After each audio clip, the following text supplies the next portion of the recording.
Bonjour, je suis Inga et bienvenue dans cette chaîne de AM Fashion. Je suis fondatrice de AM Fashion et nous proposons des programmes d'accompagnement pour les jeunes créateurs dans la mode ou dans la cosmétique ou tout type de projet créatif où vous recherchez et vous cherchez surtout à savoir comment vendre en ligne. Avant de commencer, je vous invite de liker, commenter ou à vous abonner à cette chaîne parce que chaque mercredi, on lance des vidéos sur les thématiques différentes qui aident aux entrepreneurs de mode de vivre de leur marque tout simplement ou de lancer leur projet. Le sujet de cette vidéo, 5 choses à savoir avant de lancer sa marque. Alors, vous dites oui, ok, mais concrètement, ça veut dire quoi? Ça veut dire s'il y a une idée dans votre tête qui mijote, qui est là depuis des années, vous ne savez pas trop comment se mettre en action, cette vidéo est pour vous. Elle va vous aider à savoir exactement comment je peux me lancer, c'est quoi les outils à mettre en place pour que je puisse être au taquet avec mon projet de marque. Alors, je commence par la première chose. Première chose, très important, souvent on se dit pour se lancer dans la mode, il me faut le réseau. Pourquoi? Parce que on se dit qu'on n'a pas assez de connaissances pour se lancer. Du coup, il nous faut le réseau et on va aller chercher où on peut se connecter avec les gens, acheter des, je sais pas, des formations, etc. Je vous partage mon propre expérience parce que j'étais dans ce cas de figure. En 2000 et quelques, au début des 2000, je voulais toujours lancer ma marque et du coup j'ai cherché un petit peu les formations qui peuvent me accompagner, qui pouvaient m'accompagner dans cette connexion à la mode parce que j'étais dans d'autres sociétés à l'époque. Et j'ai identifié l'Institut français de la mode comme une possibilité de justement faire ce saut vers la mode. Et j'ai choisi le MBA de l'Institut français de la mode pour me faire ce réseau que je pensais était nécessaire à lancer son projet de marque.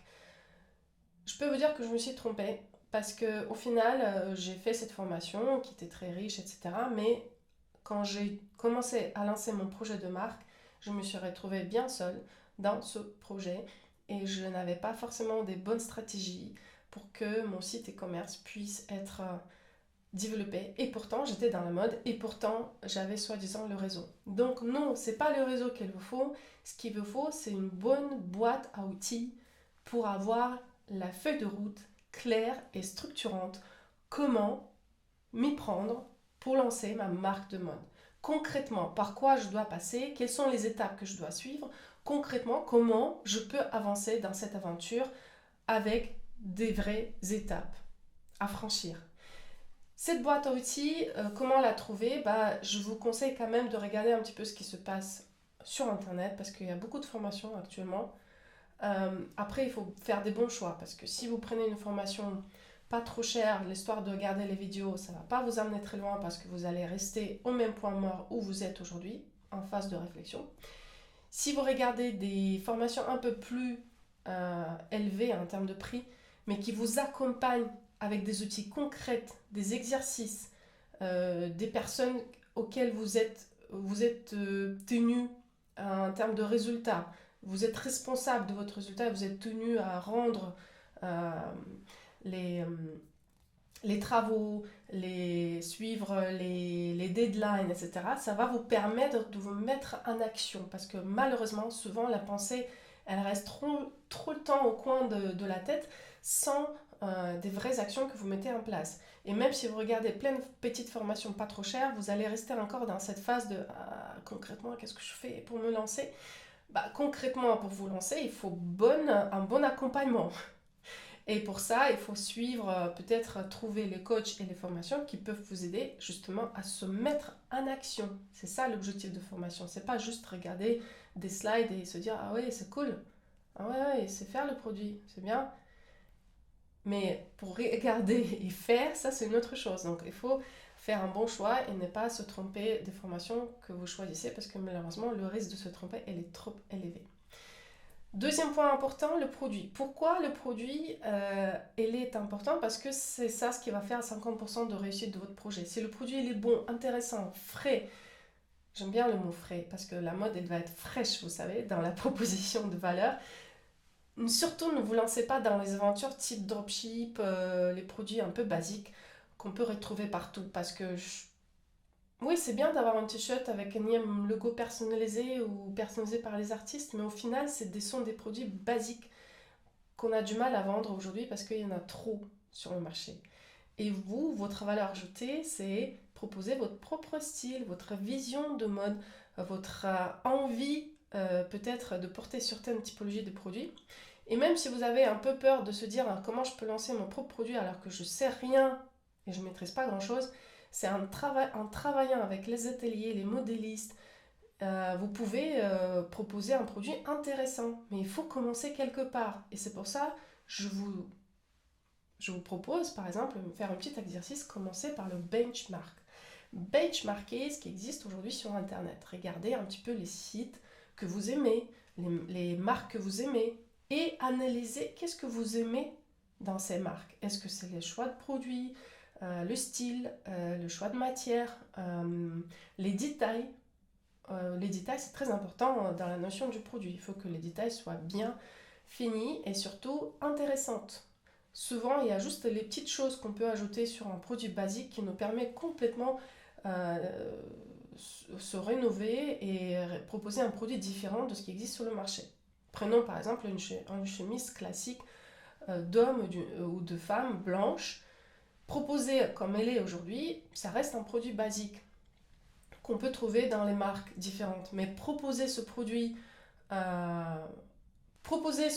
avec une petite broderie, un petit message quelque part dans le coin, les boutons différents ou une manière comment ça se ferme différemment, ça devient déjà un produit qui n'est pas du tout classique et qui peut attirer le consommateur qui cherche des produits différents aujourd'hui sur le marché. Et Instagram, c'est très beau réseau et un endroit où les gens ils trouvent justement ce type de produit intéressant, basique, mais créatif. Et donc, je ne vous propose pas de vous aventurer dans le dropship parce qu'au final, proposer un énième t-shirt, un énième sweat avec des logos, on peut dire que c'est un peu trop banal et que vous avez du mal à vous différencier dans le temps parce qu'il y a beaucoup trop d'acteurs qui font ça comme un side project pour gagner un petit peu leur vie. Faites des produits beaucoup plus créatifs, intéressants, recherchez, créez vos mood boards et pour ça vous avez un outil qui est super intéressant qui s'appelle Pinterest. Là vous faites vos mood boards privés que pour vous, vous recherchez des produits que vous aimez, vous les stockez dans les mood boards et petit à petit vous allez voir qu'il y a une vision créative qui commence à ressortir de ce travail parce que vous avez fait votre avis sur le marché. Donc vous avez identifié ce que vous aimez, ce que vous n'aimez pas, parce que ce que vous n'aimez pas, c'est aussi important à comprendre. Comme ça, vous allez bien distinguer ces choses importantes pour vous lors du travail avec les ateliers, par exemple. Dès que vous voyez quelque chose que vous n'aimez pas, c'est déjà tranché pour vous, en tout cas. Il n'y a pas d'hésitation. Et ce que vous aimez, il faut vraiment renforcer et aller plus loin dans l'élaboration de votre produit. Le produit, comme j'ai déjà dit, c'est 50% de réussite. Le reste, ça sera les stratégies marketing, la communication, la manière comment la marque se présente, les marges de la marque qu'il faudra ajouter pour réussir ce projet de marque. Troisième chose importante, le client. On ne démarre jamais sans savoir qui est votre client idéal. Le client idéal, c'est celui qui va acheter, qui va complètement adorer ce que vous faites. Donc, faites attention à bien étudier le client et dans quelle niche vous voulez vous positionner. C'est quoi la niche? Alors, très simple. Aujourd'hui, il n'y en a plus dans comment dire, grand segment des clients qui consomment par exemple fast fashion et ceux qui ne consomment pas fast fashion. Aujourd'hui, les clients, ils sont groupés par les niches par rapport à leur centre d'intérêt. Et donc, on est en tout cas en ligne, d'accord, sur Instagram, sur Facebook, sur Internet. On identifie d'abord les centres d'intérêt, on essaie de comprendre dans quelle niche ce client il se retrouve par rapport à ses centres d'intérêt et on identifie comment la marque il peut rentrer dans la vie de ce client pour qu'il devienne vraiment adepte total de votre concept parce que tout ce que vous faites, il adore. Mais c'est normal, vous l'avez préparé, vous avez travaillé pour ça, vous avez identifié ces centres d'intérêt et vous avez essayé justement de le bien cibler par rapport à ces centres d'intérêt. Et donc, on identifie d'abord la niche dans laquelle la marque veut se positionner. Elle veut se positionner. Et par la suite, on propose des produits qui sont en phase avec le mode de vie de votre client. C'est pour ça que le plus vous êtes connecté à votre client, le plus vous allez réussir à faire les ventes dès le lancement, parce que vous ne serez pas seul dans votre coin en train de fabriquer vos produits pour vous-même, en fonction de vos goûts, mais vous allez le faire en fonction de votre client, parce que vous savez exactement ce que votre client adore et ce qu'il aime, et que votre marque, elle s'inscrit totalement dans sa vie. Et c'est comme ça que vous générez vos fans et la communauté des gens qui vous suivent et qui aiment ce que vous faites. Donc, faire bien attention à savoir qui est votre client idéal, créer son persona, basé sur les vraies personnes, pas juste un truc à avoir. C'est pas un truc à avoir, c'est des vraies personnes que vous avez rencontrées, avec qui vous avez parlé, vous avez posé des questions, vous avez compris ce qu'ils aiment, ce qu'ils n'aiment pas, et comment la marque peut devenir indispensable dans leur vie. Quatrième chose importante à savoir, le site. Est-ce que j'en ai besoin ou pas pour lancer ma marque? Eh bien la réponse est non. Vous n'avez pas besoin d'un site pour lancer votre marque. Pourquoi? Parce que votre marque, il faut d'abord la tester. Il y a une notion de MNVP, Minimum Viable Product. Donc vous allez justement rentrer dans cette démarche. Je veux un Minimum Viable Product pour tester d'abord le concept. Mon produit, mon prix, mon client, ma valeur ma valeur et ma philosophie, est-ce que c'est quelque chose qui correspond tous les 5 paramètres, est-ce qui correspond entre eux, est-ce qu'il y a un match par rapport à ce que je veux proposer. Et donc on commence d'abord par le test. On teste d'abord, on fait les ventes, et suite à ce test, on va lancer un site web. Pourquoi on fait ça? Parce que pour lancer un site web, c'est du temps que vous allez consacrer, alors que vous ne savez pas encore est-ce que ça va marcher ou pas. Vous ne savez pas encore si vous avez un vrai client derrière et si votre produit va correspondre à ce qu'elle a envie. Et donc, on teste d'abord, même sur une petite base. Il suffit d'avoir une centaine de mails pour tester, proposer les 3-4 produits que vous avez identifiés comme les produits phares et envoyer ces mails aux personnes que vous avez identifiées comme les personnes cibles dans votre entourage ou les personnes dans votre niche. Ce qu'on cherche idéalement, c'est que 3 personnes qui ne nous connaissent pas, qui achètent chez vous. Si 3 personnes ont acheté chez vous, c'est bon, on peut créer le site. Donc le site, on crée après parce qu'on veut être sûr que le produit, le prix, le client, tout est en place et tout fonctionne ensemble. Après, on peut passer à la création de votre site. Et cinquième point important, c'est le financement. Pour se lancer, il nous faut un financement. Pourquoi? Tout simplement parce que vous devez, financer le recherche et développement de votre produit. Donc, il faut payer les créations de prototypes. Il faut avoir un modéliste qui va créer des patrons pour votre produit. Il faut faire des samples pour pouvoir les tester lors de votre campagne de pré-vente. Donc ça, c'est un budget. Un budget à prévoir aussi pour avoir un coach, un consultant ou conseil pour vous, pour se lancer. Un entrepreneur seul, il aura du mal à quand même, avec toute envie qu'il a, sans avoir les connaissances nécessaires par rapport au monde qui nous entoure, le digital, l'internet, ou même création de votre collection, sans avoir un conseil et le coach, ça va être compliqué à vous lancer. Et ça veut dire aussi du temps qui est perdu entre le moment où vous avez décidé de créer votre marque et le moment où vous êtes réellement sur le marché en train de vendre. Et ça, ce temps, il est tellement crucial parce que le temps, l'argent, c'est très lié, comme vous pouvez comprendre. Et le plus vous passez du temps à essayer des choses alors que vous pouvez tout simplement vous faire guider par quelqu'un, le plus vous allez être dans cette position d'urgence, j'ai plus d'argent pour me développer, comment je fais? Et là, c'est trop tard quelque part de contacter les gens parce que vous n'avez même pas pouvoir les payer, les personnes.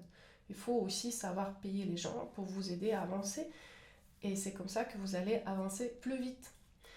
Et donc, on ne néglige pas cette question de financement parce qu'elle est très importante pour être sereine un petit peu au lancement. Il y a des économies, Il y a l'argent de votre entourage qui peuvent vous aider justement dans votre lancement, donc Love Money.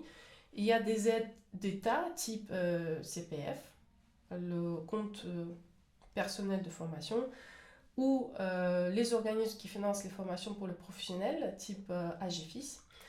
Il y a aussi différentes aides de région qu'il faut déjà identifier pour aller voir un petit peu ce qui se propose dans votre région en termes de création de la société, lancer une marque sur le digital, lancer votre site internet, etc. Donc tout ça, il faut quand même aller chercher et puis utiliser cet argent pour investir dans votre développement, vous former, créer le produit, etc. Et aussi le marketing de votre marque. Voilà, donc on vient de toucher les 5 sujets importants sur lesquels il faut se pencher avant de vous lancer. Si cette vidéo était utile pour vous, n'hésitez pas à liker, commenter et surtout, chaque mercredi, il y a une nouvelle vidéo qui sort sur cette chaîne, donc abonnez-vous pour être prévenu et pour ne pas rater les nouvelles sorties. Aussi, je vous invite à commenter pour m'aider à travailler sur les prochains sujets que vous avez envie que je couvre dans mes prochaines vidéos. Je vous dis à bientôt. Ciao.